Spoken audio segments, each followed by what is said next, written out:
Welcome back, everyday business leaders. Sorry, Joe. Take one.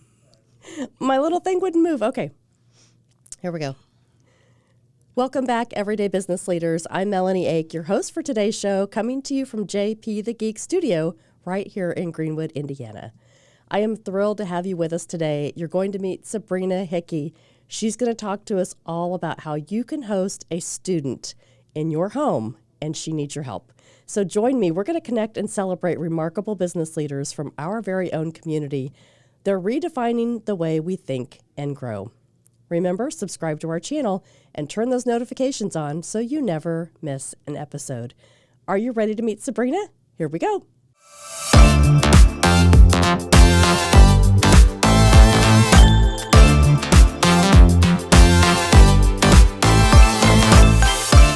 Hi, Sabrina. Hi, Melanie. We've really tried to get you in the studio, and it's finally time.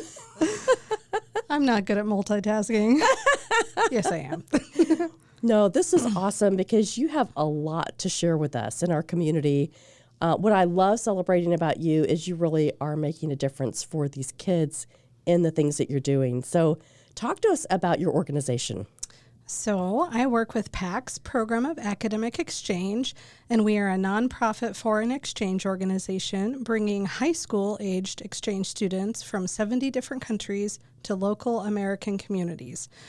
We place all across the United States, but I live in Johnson County, so of course we're looking in Johnson County and, central Indiana area.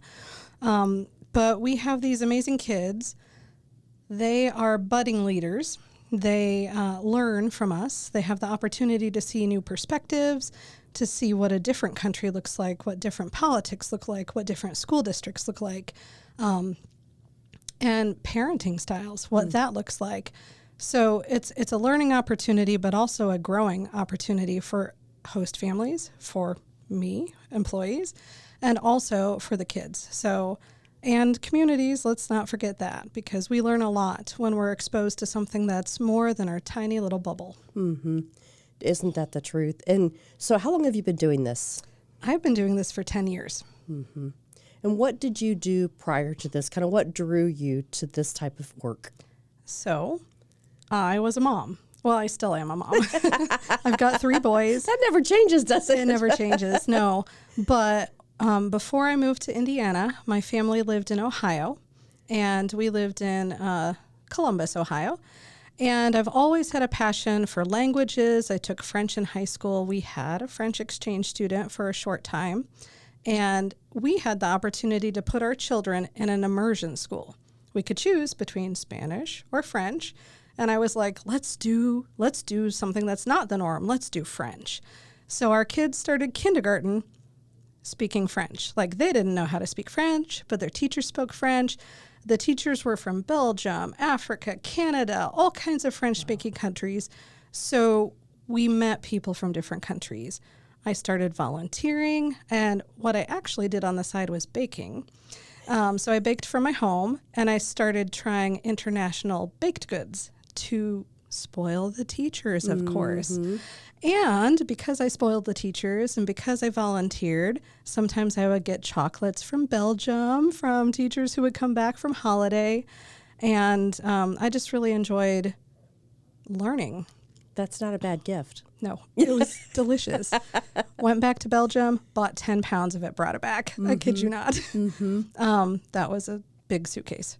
But we eventually moved back to Franklin, where my husband was grown and raised, and there were no immersion programs. So, we had to rely on the kids going to school and starting language in middle school. If you had time in your schedule, they chose band.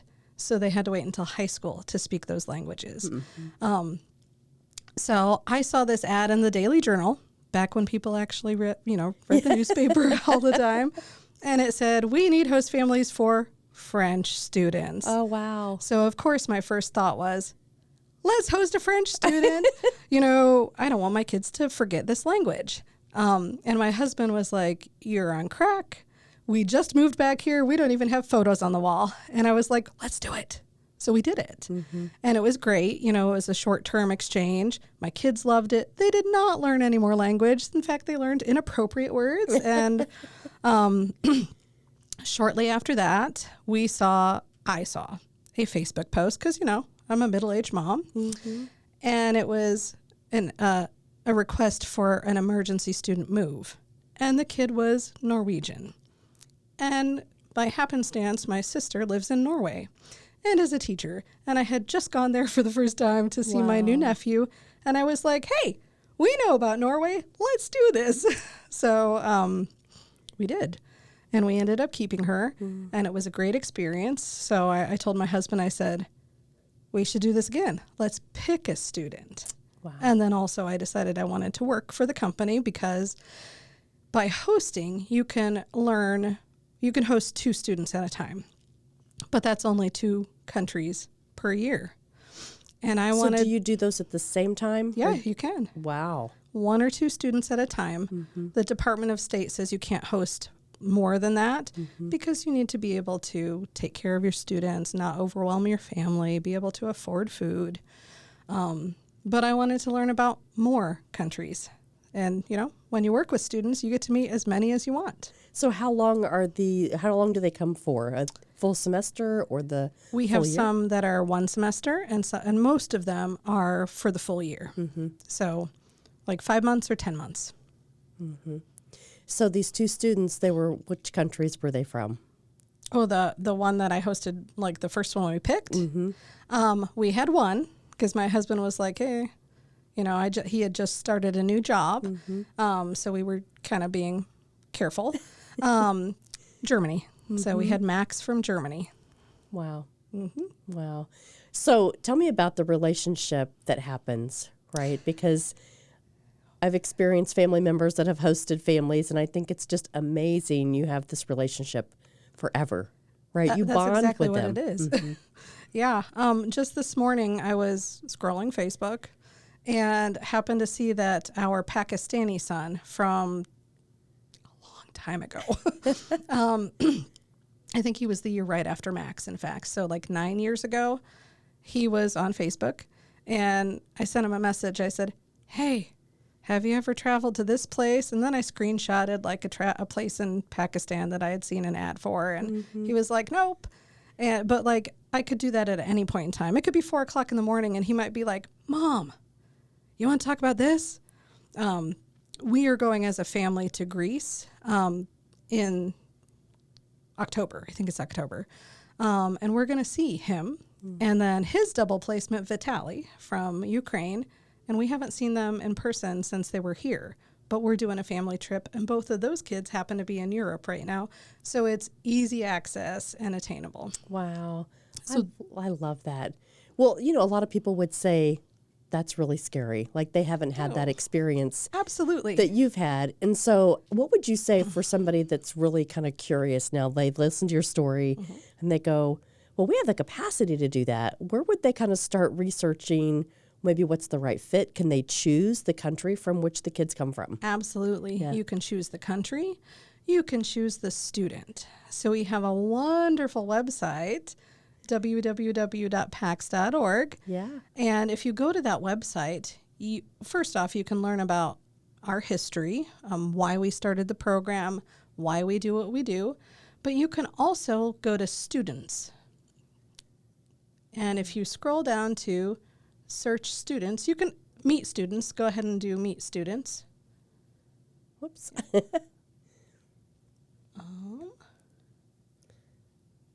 we go. You can scroll down and see actual students that want to come to American schools in the fall. So you can look up, let's say you have a daughter who's 15 and you would really like to have a friend for her, you know, a sister. So you can look up maybe Agathe from France, and you read a little blurb about the child. It usually gives a good idea of the student and their personality, maybe a little bit about their family life, activities that they're in, and you can search by sports. So when we were really first starting, I had competitive male gymnasts. So Vitaly happens to be or happened to be a power tumbler, a very good power tumbler. So he actually joined Indiana Gymnastics Center, which is in Greenwood. And he was part of the USA gymnastics team for a school year. Wow. Yep. He could have said no, but he tried it. He had not done high bar or anything like that, but he knew how to do the floor like a champ.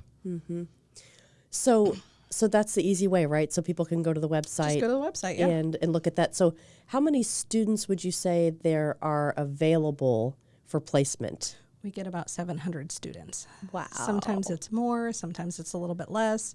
We have placed a good chunk of them already, so there's less in our system right now. But yeah, we get hundreds of students, and there's a wide variety of them. We get the standard kids that you would think of, so Japan, Thailand, France, Denmark, Netherlands, South America. But we also get scholarship students, and not all organizations are allowed to work with those countries. We work with the FLEX program, Future Leaders Exchange. So here we got leaders. Yeah. And then the YES program, which is the Kennedy Lugar Youth Exchange and Study Program. All of those kids are on full ride merit-based scholarships.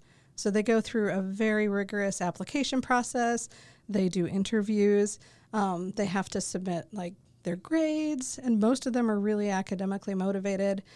And they do community service when they get here. And our job working with them is to expose them to core community values, things that maybe they wouldn't be used to in their country. So volunteering is a huge thing. A lot of countries don't have volunteering. And sometimes students will go back to their countries, and let's say maybe a Muslim country where there's a ton of stray dogs, and everybody is afraid of dogs because they're full of rabies. They're full of, pests, and they bite because they're strays.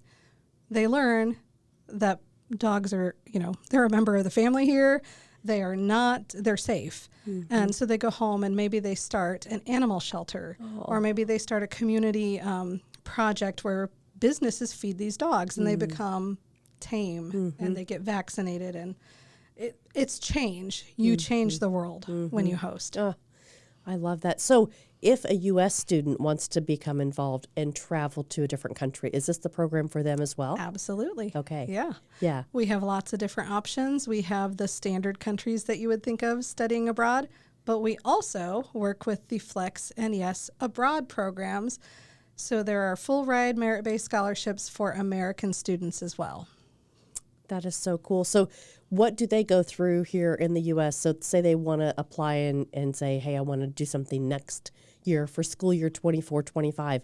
Is that possible? Is the timing possible for that? The timing is barely possible if you're going through PACS.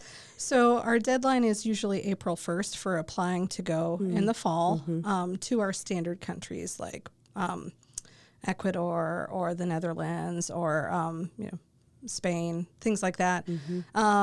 The kids have missed the deadline for the YES and FLEX Abroad to go in August. Those applications open in September. It's usually like September 1st, and then they close almost always on December 6th.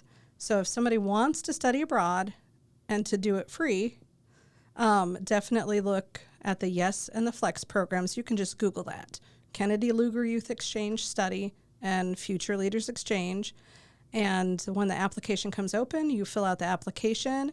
If you're selected through the first application, review, you'll get to do an interview. It's pretty impressive, and everything is paid for. You get a stipend, you get like a clothing allowance. So if you've never been to a super hot place, you get culturally appropriate clothing, and it's amazing. Wow. So do they need chaperones? I could probably hook you up to like help select students. That's really cool, though. A lot of people that don't know, I mean, we see you around the community and you're talking about like, hey, we need to place students and we want to place students and let's get this community going. I don't know what that looks like. But nobody's really sure like the process, right? And so when you say, hey, I want to entertain, I'm not sure about this culture, or we'd love to entertain, what's the right fit? Like you said, your kids were in gymnastics, and so that was a great fit for you. what if a family they don't have kids, but they've never hosted a family? What would you recommend, just going through the website and looking at all the different personalities of their families? So if a family is interested and they go to our website, they can also click on host family. And you can scroll down and request information. You can fill out a form and it'll connect you with a coordinator who is local to you. And then they will help you choose a student.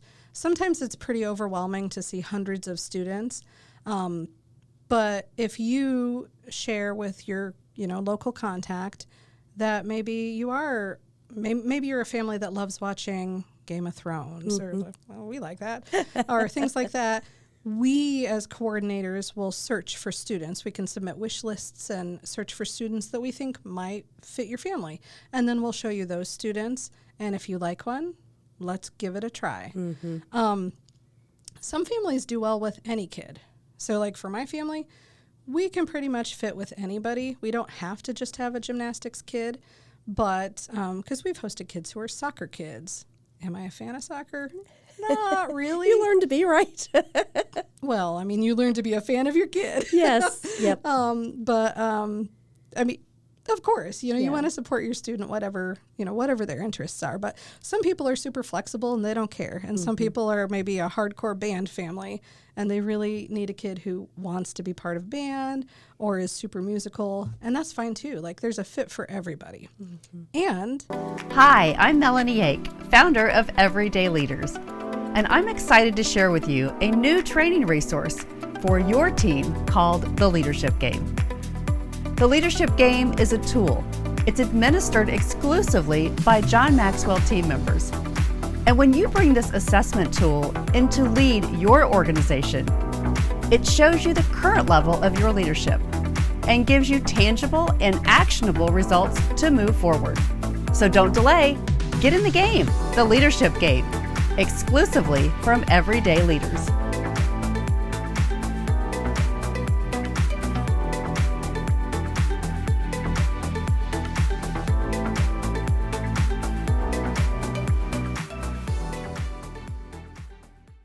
if they're afraid of fully committing, we have an option to dip your toes. It's called a welcome family. And essentially what you do is you go through the fully vetted process. So you do your application, you have a visit with a coordinator, you submit photos, and you choose a student, and you commit to hosting up to 2 months.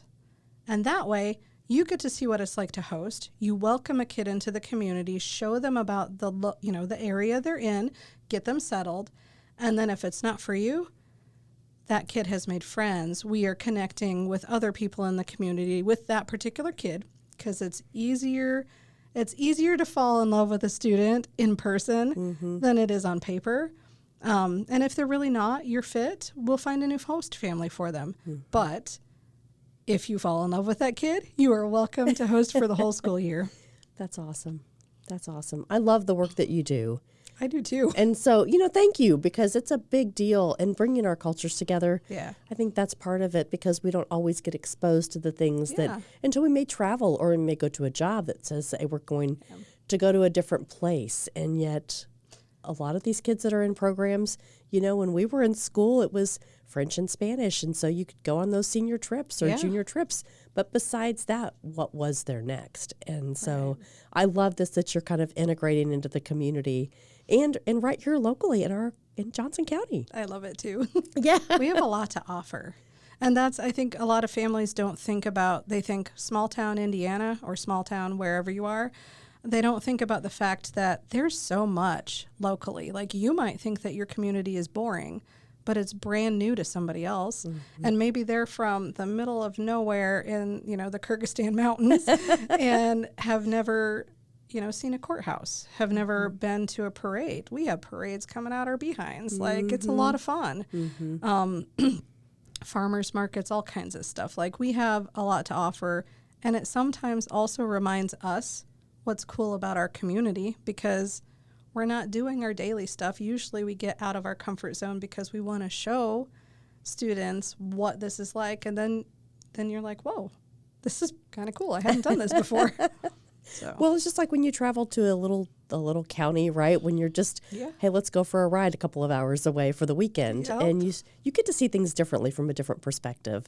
So, So my husband bought a not brand new, very old, used convertible, but it's a convertible. Like it was his exciting purchase a couple years ago. And we had a student from Kazakhstan.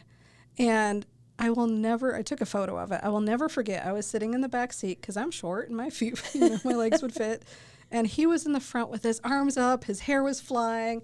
It was the most beautiful photo ever. It was pure joy. Like, and we were just going for a joyride. I think we maybe went to Ritter's Frozen Custard. Yeah. And then after that, like we were kind of driving back through the country and we stopped at the Johnson County Horse Park because he wanted to lie down in the American grass. He was like, I want to feel what grass feels like in America. And I was like, really? Okay. But it was beautiful. Like he loved it. He's like, this is America. Marketing 101, right? I know. Yeah.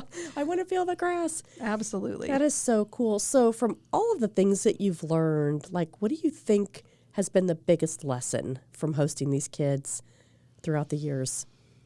That the world is huge and there's so much to offer. Like there is so much to share.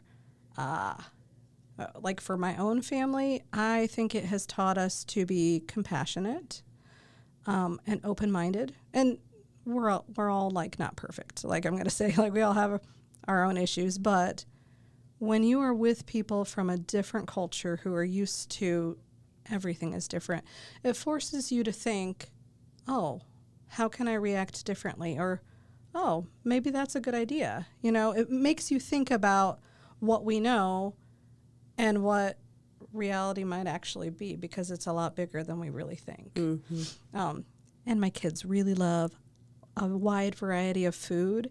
And I don't think we would have, we like food. Like we cook. But I'm not sure that we would choose different international restaurants for every birthday dinner that we have if we hadn't done this. And they also now love to travel, which, yeah, it costs money.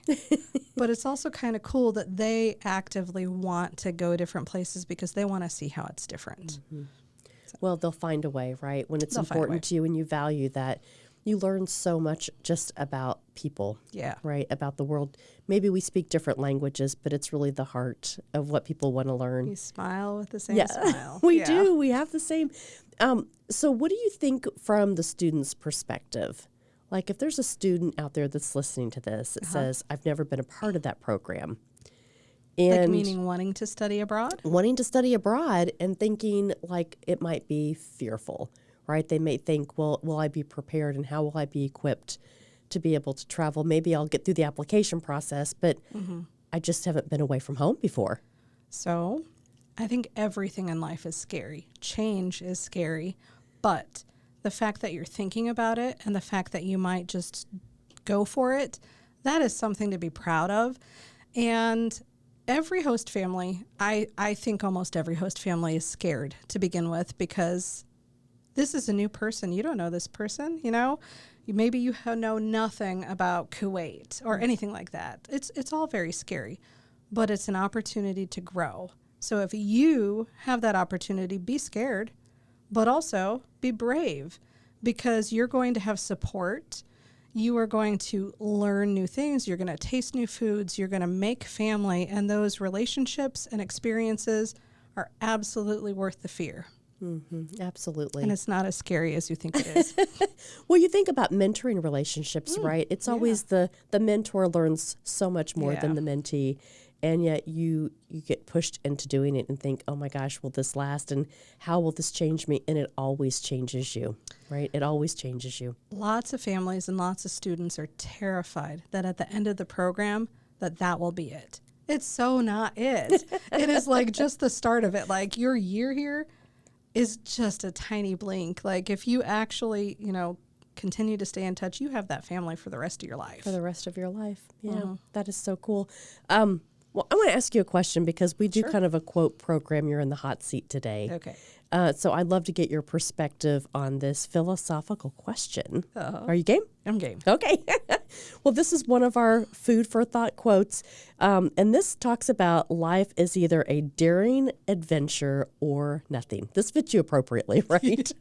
This quote is from Helen Keller. But basically it says, would you say that your life is like a daring adventure? Why or why not? We'll start there. Absolutely yes, because I never know what the next year is going to bring. Plus, I have 3 kids, and they're always changing. We are always changing, but we have developed a deep love of travel, and that is quite adventurous. Mm-hmm. So, yep. Well, you're going to Greece, you said, in We are. October. Mm-hmm. What are some of the other places on your list that you are thinking about? Well, my husband and my children really want to go to Iceland, so that's on the bucket list. I'm planning a 25th anniversary trip to England and either Ireland or Scotland. We don't know yet. So that's on the list, and I have been staring at Instagram and all of the food places that pop up on it, all in London. So yeah, it's going to be crazy and fun. So you're a foodie. What's your favorite food? What's the favorite thing that you've learned to like that maybe surprised you?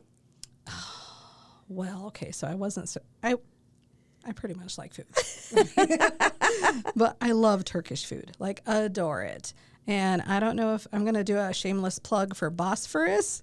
If anybody has been there, it is in Indy, Boisterous, Istanbul. Delicious Turkish food. And the family is amazing too, who owns the restaurant. What else have I liked? Okay, this is a weird one. I have eaten horse, which is absolutely taboo here, but I ate it raw in Japan, and I liked it. Wow. Yeah. Okay. Well, we'll not try that here. You're not going to try that here.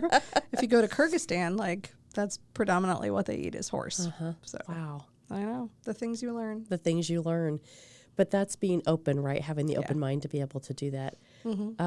So from the other things that have kind of surprised you for your kids, because they have experienced these kids that have been here as exchange students, what do you think they would say is the biggest thing that they've learned? What they would say they've learned? Well, I can tell you things they've done. We had a boy from Somaliland, and my kids decided to help him put 37 ink pens in his afro. Did they learn anything out of that? I don't know, but it was fun. They have family across the world, and well, I don't know. My middle son, he really likes traveling now. I don't know whether he would have wanted that, but like he plans to move out of the U.S. Because he wants to go somewhere else. He has that wanderlust. I think any of my kids would backpack through anywhere in the world if given the chance, if they had the money for it. I've seen them grow and learn. Sometimes they're pretty stubborn in their beliefs, but I have seen them stop and say, maybe I wasn't thinking about that, in totality. Like maybe there's a different perspective. But they would probably just say like that they have best friends because it's fun. Like when they were little, they had big brothers or sisters who would mentor them, when they were in high school, oftentimes, well, it started when they were just in, high school and they had big brothers and sisters. But then we had kids who were at the same age as them, and it was like buddies in the same classes. We have one kid who we didn't host, but I supervised, and he's one of my boys' favorite. His name is Raffi, and he's from Indonesia, and he was a yes leader. And my one son continuously sends him Snapchats every single day about Scooby snacks, but he calls them Raffi snacks. Oh my gosh. Inside jokes, friendships, all kinds of stuff. It makes the world a smaller place, doesn't it? It makes the world a smaller place. Yeah. That's so cool. So in closing, just tell us what's the ask? Where can we find out about this more? I know we can go to pax.org, but, just talk to us about what you would love for every single person that's listening to this today. What's the takeaway? Well, the takeaway is that you can enrich your family, and not just by helping. Like, that's amazing. You will grow. You will learn about yourself. You will learn about your boundaries. You'll learn about your written and your non-written rules in your house, because you know what your life is like. And bringing a new person in is kind of learning that, what you exactly want. And you're going to gain family. You are going to make some memories. You're going to see your school system through a different perspective. You're going to learn about the options in international schools. You're just going to grow. So if I can ask you, I would ask you to consider opening your heart and your home, even if it's just for up to 2 months, because we always have more students than we have families, because it's a big ask and because it can be scary. But, you take the chance to give this student an opportunity. They do not get to come unless they have a family and a school that says yes. So you give them that opportunity, and it's an opportunity for them to learn a lot. And many, many, many kids go back to their home countries and become leaders in their countries, maybe start their own business, maybe become part of American councils, maybe become a diplomat. You never know. They do big things, but it's because of you, because you give them that chance. So visit our website, www.pax.org, and just look at it. Look at some students. Even if you don't want to host, maybe you know somebody who might be interested, and you can refer a family. So, yeah, read those profiles. If someone stands out to you, get in touch. Oh, I love that. Thank you, Sabrina Hickey. You're welcome. It's great to have you in here. And program of academic exchange, I just want to celebrate you, and I'm excited to see what happens next. And come back and keep us updated on what's happening, okay? Okay. Okay. All right. All right. All right, and thank you for tuning in today. This was a great episode of Everyday Business Leaders. I know you were inspired to think and grow differently about your business, but how you can be involved in the community. Remember, the journey of growth and innovation, it never ends, and it's our mission to keep bringing you the best insights from our local community. So stay tuned for more episodes filled with wisdom, innovation, and inspiration. This is Melanie Ake signing off from JP the Geek Studio, where we say better IT service is just a call away. They say own it, secure it, and protect it. Until next time, don't forget, subscribe to our channel and turn those notifications on so you never miss an episode. Everyday Leaders helps you to develop strategies to be a better leader in your life. Because remember, it's not what you do in a day, it's what you do every day that makes the most impact. Thanks for following us.